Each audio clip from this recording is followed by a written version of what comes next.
আসসালামু আলাইকুম। Ambition online একাডেমির পক্ষ থেকে আমি মোহাম্মদ রাসেল ইসলাম আজকে তোমাদের মাঝে বাংলা প্রথম পত্রের নাটক নিয়ে হাজির হয়েছি।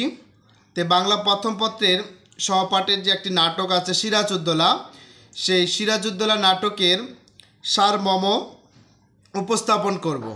অনেকে এখান থেকে তোমরা লিখতে পারো বা বুঝার, অনেকে বলো একটা ভালো ভিডিও হলে যদি আমরা মূল কথাগুলো যদি বুঝতে পারি তাহলে কিন্তু এইখান থেকে মেবি গঘ লেখা যাবে এবং এইখান থেকে কখ তারপরে হচ্ছে তোমার গঘ লেখার জন্য যে টপিকগুলা মূল যে কথাগুলা সেগুলা উপস্থাপন করা দরকার।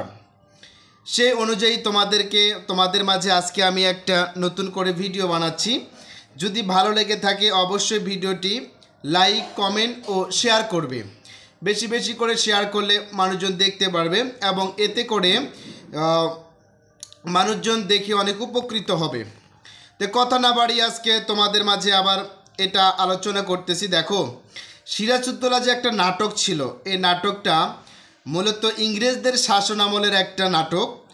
তখনকার সময় সিরাজউদ্দৌলা কিন্তু এই নাটকে সিরাজউদ্দৌলা নবাব সিরাজউদ্দৌলা দেশ ও দেশের মানুষের ইংরেজদের অত্যাচার থেকে দেশকে রক্ষা করতে বীরের মতো কিন্তু লড়াই করেছেন। এতটুকু আমাকে মানতে হবে যে নবাব সিরাজউদ্দৌলা ইংরেজরা যখন এ দেশটাকে প্রায় 200 বছর শাসন করেছিল, তখনকার সময় দেশ ও দেশের জন্য, দেশের মানুষের জন্য অত্যাচার থেকে দীর্ঘদিন তিনি একাই লড়াই করে গেছেন। তে দেশের স্বাধীনতা রক্ষার জন্য নিজের জীবনটা পর্যন্ত তিনি বিলিয়ে দিয়েছেন। দেশের স্বাধীনতা রক্ষার জন্য নিজের জীবন যেটা ছিল, এই নিজের জীবনটাও কিন্তু তিনি বিলিয়ে দিয়েছেন। তার এই অবদান দেশের মানুষ কখনোই কিন্তু ভুলবে না। এটা ছিল সারমর্মের কথা, যে নবাবের যে অবদান, এই অবদানটুকু কিন্তু কেউ কখনো ভুলবে না। আসলে এরকম অবদান যদি আমাদের মধ্যে থেকে থাকে তাহলে এরকম করে যে নবাবের মতো করে, নবাবের বিশ্বাসঘাতকতাটা কেন হয়েছিল? কারণ নবাবকে কিন্তু তার যে চারিত্রিক মানুষজন ছিল, তার কাছের যে মানুষজনগুলো ছিল, তারাই কিন্তু নবাবের সহজ সরল বা সরলতা নিয়ে কিন্তু বিশ্বাসঘাতকতা করেছিল, যার কারণে নবাবের কিন্তু একসময় পতন হয়। কিন্তু কেন হয় তার ব্যাখ্যাটা আমি তোমাদের মাঝে দিচ্ছি। এই পলাশির যুদ্ধে মূলত ইংরেজদের পক্ষে মোট সৈন্য সংখ্যা ছিল, আমরা যদি বলে থাকি, মোট সৈন্য সংখ্যা ছিল প্রায় 3000 এবং তার অস্ত্র চালানোয় তারা কিন্তু ছিল অনেক দক্ষ। অনেক কি ছিল? দক্ষ ছিল। আর সেই তুলনায় নবাবের পক্ষে মাত্র সৈন্য সংখ্যা ছিল 50,000-এর বেশি, 50,000-এর বেশি। আর ওদের সৈন্য সংখ্যা ছিল প্রায় 3000, আর সেখানে নবাবের ছিল কিন্তু 50,000-এর বেশি। কিন্তু ওরা সংখ্যায় কম হওয়াতেও আর নবাবের সংখ্যায় বেশি হওয়াতেও তারপরে কিন্তু ইংরেজদের কাছে ইনি কিন্তু হেরে যায়। ছোট বড় মিলে ইংরেজদের কামান ছিল গোটা 10, আর নবাবের 50টারও বেশি। কিন্তু ইংরেজদের বিরুদ্ধে পলাশির যুদ্ধে নবাবের মনে আশঙ্কা ও সন্দেহ ছিল, যে নবাবকে তার কাছের লোকই মনে হয় পরাজিত বা হেনস্থা করবে। এটা কিন্তু নবাব জানতো। এই জন্য যুগে যুগে ষড়যন্ত্রের কারণে দেশপ্রেমিক নেতারা নির্মমতার শিকার হয়েছিলেন নবাবের মতো।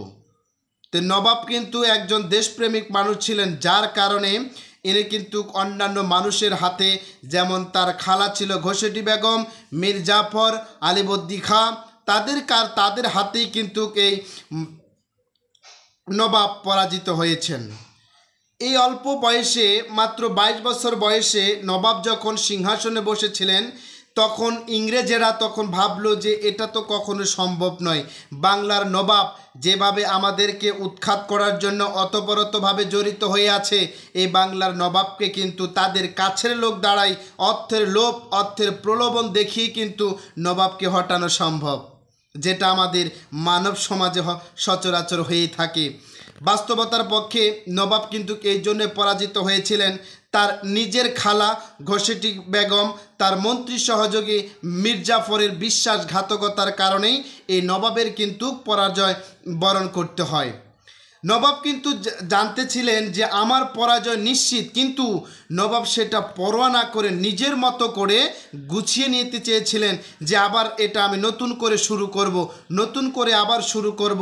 পরাজয় এখানে আমার কাছে কিছু নাই, আমি আমার শেষ নিঃশ্বাস ত্যাগ হওয়া পর্যন্ত আমি আমার দেশের জন্য, আমি আমার মানুষের জন্য, প্রত্যেকটা মানুষকে ভালো রাখার জন্য নিজের জীবনকে আমি উৎসর্গ করে দেব। এটাই ছিল নবাবের একমাত্র পয়েন্ট, একমাত্র টু দ্য পয়েন্ট। যদি আমরা বলি নবাব কখনো বিশ্বাসঘাতকতা করেনি, নবাবের যারা ছিল সহযোগী তারাই কিন্তু নবাবের সাথে বিশ্বাসঘাতকতা করেছিল। এভাবেই মীর জাফরের বিশ্বাসঘাতকতার কারণে বাংলার নবাবের পলাশীর যুদ্ধে ইংরেজদের বিরুদ্ধে এক উজ্জ্বল নক্ষত্রের অস্তমিত হয়ে যায়। তাহলে দেখেন, কাছের মানুষ যখন ছিল তারাই কিন্তু নবাবকে পরাজিত করিয়েছেন, তারাই কিন্তু নবাবকে পরাজিত করিয়েছিলেন। নবাবের এত শক্তি থাকা সত্ত্বেও নবাব কিন্তু পরাজিত হয়েছিলেন, কারণ নবাবের যে সমস্ত বাহিনী ছিল, যারা তার কাছের মানুষজন ছিল, নবাবের যুদ্ধের সময় অধিকাংশ লোকই কিন্তু তার পক্ষে যুদ্ধ করেনি, কারণ নবাবের সঙ্গে বিশ্বাসঘাতকতার চাল তার খালা আপনজন, নিজের খালাই কিন্তু তাকে একটা ঝামেলার মধ্যে তৈরি করে নিয়েছিলেন, যার কারণে নবাবের এই বিশ্বাসঘাতকতার প্রাসাদ ষড়যন্ত্রের শিকার হয়েছে। পলাশীর যুদ্ধে এই বিষয়গুলো কিন্তু ফুটে উঠেছিল।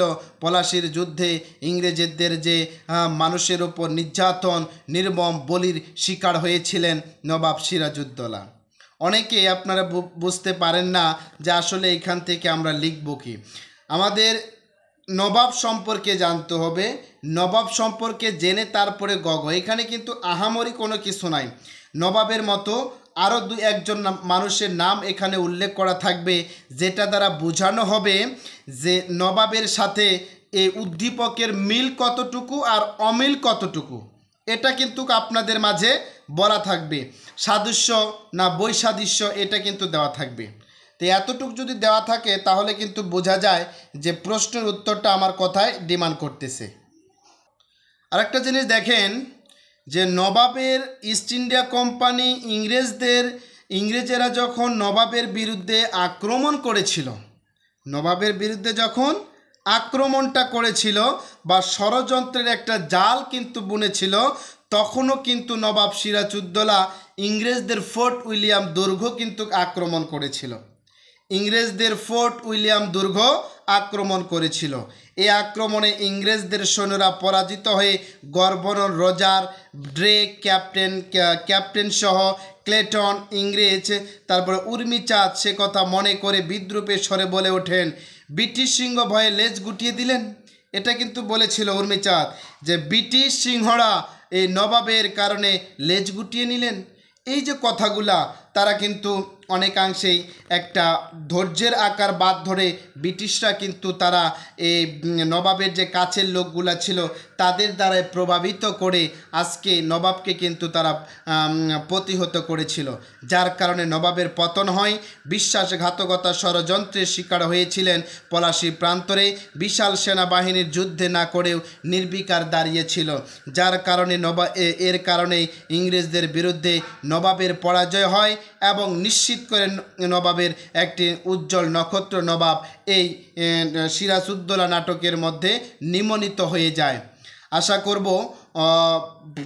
আশা করব যে কথাগুলো বলেছি এই কথাগুলোর ওপরে তোমরা কয়েকটি সৃজনশীল প্রশ্ন যদি দেখে যেতে পারো মূল ঘটনার প্রেক্ষিতে, তাহলে আশা করব এখান থেকে তোমরা অনেক কিছুই শিখতে পারবে। এখন তোমাদের মাঝে যে জ্ঞানমূলক প্রশ্নগুলো এখান থেকে হতে পারে সেই সম্পর্কে কিছু আমি বলে দিচ্ছি। প্রশ্ন হতে পারে, রবার্ট ক্লাইভ কাকে সেরা বিশ্বাসঘাতক বলেছেন? এটা হচ্ছে উর্মিচাঁদকে কিন্তু সবার সেরা বিশ্বাসঘাতক তিনি বলেছিলেন। এই কথাটা রবার্ট ক্লাইভ বলেছিল কারণ উর্মিচাঁদের দেখায় নবাব কিন্তু অনেক অনেক দের প্রতিহত করেছিলেন। উর্মিচাঁদ কোথা থেকে বাংলাদেশে এসেছেন? উর্মিচাঁদ লাহোর থেকে বাংলাদেশে এসেছিল। উর্মিচাঁদ মূলত লাহোর থেকে বাংলাদেশে এসেছিল। সিরাজ উদ্দৌলার হত্যাকারীর নাম হচ্ছে মোহাম্মদী বেগ। সিরাজ উদ্দৌলার হত্যাকারীর নাম হচ্ছে মোহাম্মদী বেগ। এই কথাটুকু তোমরা অনেকে জানো, অনেকে জানো না।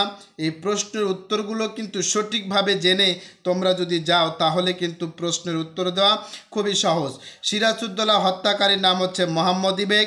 চারিদিকে শুধু অবিশ্বাস আর ষড়যন্ত্র, এই উক্তিটি ছিল সেনাপতি প্রথম এই উক্তিটি কিন্তু ছিল রায় দুর্বলের। চারিদিকে শুধু অবিশ্বাস আর ষড়যন্ত্র, এই উক্তিটি ছিল রায় দুর্বলের। সিরাজউদ্দৌলা নাটকের শেষ সংলাপকার মোহাম্মদী বেগের। সিরাজউদ্দৌলা নাটকের শেষ সংলাপ ছিল মোহাম্মদী বেগের। আচ্ছা, সিরাজউদ্দৌলা মায়ের নাম ছিল আমিনা বেগম। সিরাজউদ্দৌলা মায়ের নাম ছিল আমিনা বেগম। এই কথাগুলো জেনে যেতে হবে। সিরাজউদ্দৌলা নাটকের মায়ের সিরাজউদ্দৌলার মায়ের নাম ছিল আমিনা বেগম, খালার নাম ছিল ঘসেটি বেগম। সিরাজউদ্দৌলা নাটকের প্রথম সংলাপ হচ্ছে ক্লেটনের। সিরাজউদ্দৌলা নাটকের প্রথম সংলাপকারীর নাম হচ্ছে ক্লেটন, আর শেষ সংলাপ ছিল এখানে মোহাম্মদী বেগ। ক্লাইভের গাধা কে ছিল? মির্জাফর। ক্লাইভের গাধা কে ছিল? মির্জাফর। ক্লাইভের গাধা ছিল মূলত মির্জাফর। আচ্ছা, সিরাজউদ্দৌলার স্ত্রীর নাম হচ্ছে লুৎফুন্নেসা। সিরাজউদ্দৌলার স্ত্রীর নাম হচ্ছে লুৎফুন্নেসা। সিরাজউদ্দৌলার স্ত্রীর নাম হচ্ছে লুৎফুন্নেসা। সিরাজউদ্দৌলা জুলহার প্রকৃত রাইসুল জুহালার প্রকৃত নাম কি? নারায়ণ সিং। রাইসিল জুহালা প্রকৃত নাম কি? নারায়ণ সিং। রাইসিল জুহালার প্রকৃত নাম ছিল নারায়ণ সিং। তারপরে হচ্ছে এখানে মুক্তিযুদ্ধের সময় কলকাতা থেকে সিকান্দার আবু জাফর কোন পত্রিকায় সম্পাদনা করেন? সাপ্তাহিক অভিযান পত্রিকায় কিন্তু সম্পাদনা করেছিলেন। তারপরে যদি আমরা বলে থাকি আমাদের কারো অদৃষ্ট মেঘমুক্ত থাকবে না, শেষটি উক্তিটি কার ছিল? মির্জাফরের। মির্জাফরের বিশ্বাসঘাতকতার কারণেই কিন্তু মোহাম্মদী বেগের কাছে নবাবের কিন্তু পতন হয়ে থাকে। নবাবের বয়স যখন 22 বছর তখন কিন্তু বাংলার সিংহাসনে নবাব বসেছিলেন। ভিক্টোরি অফ ডেথ উক্তিটি কাদের প্রতি করা হয়েছিল? ব্রিটিশ সৈনিকদের প্রতি করা হয়েছিল। ভিক্টোরি অফ ডেথ এটা কাদের ওপর করা হয়েছিল? ব্রিটিশ সৈনিকদের প্রতি করা হয়েছিল। তো যে কথাগুলো বললাম এই কথাগুলো আপনারা যদি ক্ষণিকের জন্য আয়ত্ত করেন, আশা করব এখান থেকে ভালো ফলাফল আসবে। ইংরেজেরা পরাজিত হয়ে কোথায় আশ্রয় নিয়েছিল? ইংরেজেরা পরাজিত হয়ে ফোর্ট উইলিয়াম জাহাজে আশ্রয় নিয়েছিল। তারপরে হচ্ছে এখানে সিরাজউদ্দৌলা নাটকে তৃতীয় খণ্ডে 4টি দৃশ্য ধারণ করা হয়েছে। এ সম্পর্কে একটু আপনারা দেখে যাবেন। কার নির্দেশে সিরাজউদ্দৌলাকে হত্যা করা হয়? মির্জাফরের পুত্র মিরনের নির্দেশে।